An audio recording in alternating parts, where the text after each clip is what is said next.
Hello everyone, in this video we're going to take a look at using our district email.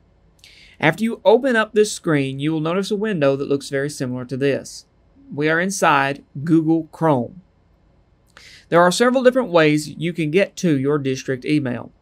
First, if you look at the top left here on the right below the address bar, there will be an icon that says Gmail. You can access your account from here. By clicking on this, you will automatically be signed in to your email. You can also do so here in the right hand side. You'll notice your account. There is a apps.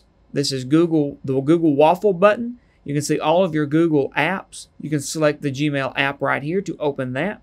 Or you can just click here where it says Gmail. By clicking this, it will automatically log you in to your email account. Now you will see here to the left hand side where it says inbox. The inbox is where all of your mail comes into. So everything that's listed to the right, where you just saw me scrolling, those are emails that you have received from different people, whether they be teacher, fellow student, or from Canvas itself. Now, if you are inside this left pane here, you'll notice that you can scroll and see some more options. You can also select the more or less options here. And you can use the toggle bar and pull it down to also see more available options. Now, you can create new folders. This is a Canvas folder. If you would like to do so to create folders for each individual class, if you're working on group projects, and you would like to create these different folders to sort of sort your emails, that may make it easier when you go to search for them. How you will do that is you will visit the settings icon in the top right of your email account. You will want to go See All Settings. After clicking See All Settings, here in the top, you'll notice a tab that says Labels. When you select Label, you can scroll down and create a new label. By creating a new label, this will allow you to have a new area where you can sort your emails to. Let's take a minute to look at how we're going to send information. As you can see in the top left-hand corner, you'll notice there's a button that says Compose. This is how you'll create a new message to send it to anyone you need to send it to. It's going to create a dialog box in the bottom right corner, which you can enlarge if you would like to. Just click that maximization button there. And it'll give you a little more features down here as to choose to the type of font, the size of the font, and a couple of more formatted features there. But for quick messages, you can just simply keep it where it is. Type the person you would like to send the email to. You can type in the full account, but if you've sent something to them before, it's likely going to recognize that. Then in the subject line, you want to put a brief note about what the email is going to be about.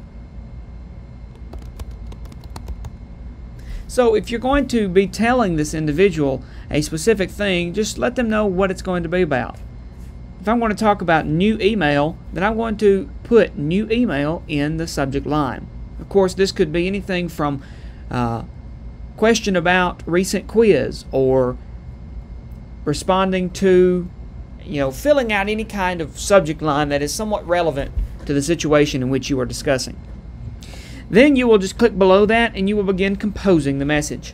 You want to start out with some type of greeting, and if you're messaging a teacher, you might want to consider telling them your name and what class you have them, maybe what block or period. To go ahead and type the message that you would like to provide, finish with some type of closing, thank you, or look to hear from you soon, or something like that. And then it may be beneficial for you to put sort of a reminder of who you are, or what they call an email signature at the bottom. If you need to attach some type of file, maybe a Word document, a PowerPoint, Excel spreadsheet, you'll notice here at the bottom there is a paperclip. That is to attach files. When you select that, you can attach files on anything that is saved to your computer. If you would like to create a link, maybe you would like to insert a link of a website or a video that you need to send an individual, you can do that from there. If you have something saved in your Google Docs, your Google Slides, or your Google Sheets, you can insert those files using Drive. Click on the little triangle button there. Maybe you'd like to insert a photo. That can be done from the landscape photo button. And if you'd like to insert a type of signature, you can do that as well. Then you simply just go down here and you hit send. You can also have more send options. If you'd like to schedule a send, maybe you think of a question to ask your teacher, but it's really late at night when you think of the question. You can go ahead and write your email and schedule it to send at 7 o'clock in the morning, so it's not so late when they're receiving that email. If you decide you don't like what you've typed or you no longer need to create this message, you can go down here and you can discard the draft. Just hit the little trash can. And when you're looking at your emails here, if you need to move them to a location, you can click and drag to the folder that you need it to go to, and that will move it into that folder, and now you've created it in that specific folder. And if you realize that you don't need this email anymore, when you hover over it, you can delete that email. You can mark as unread, flagging it, meaning you need to go back and read that.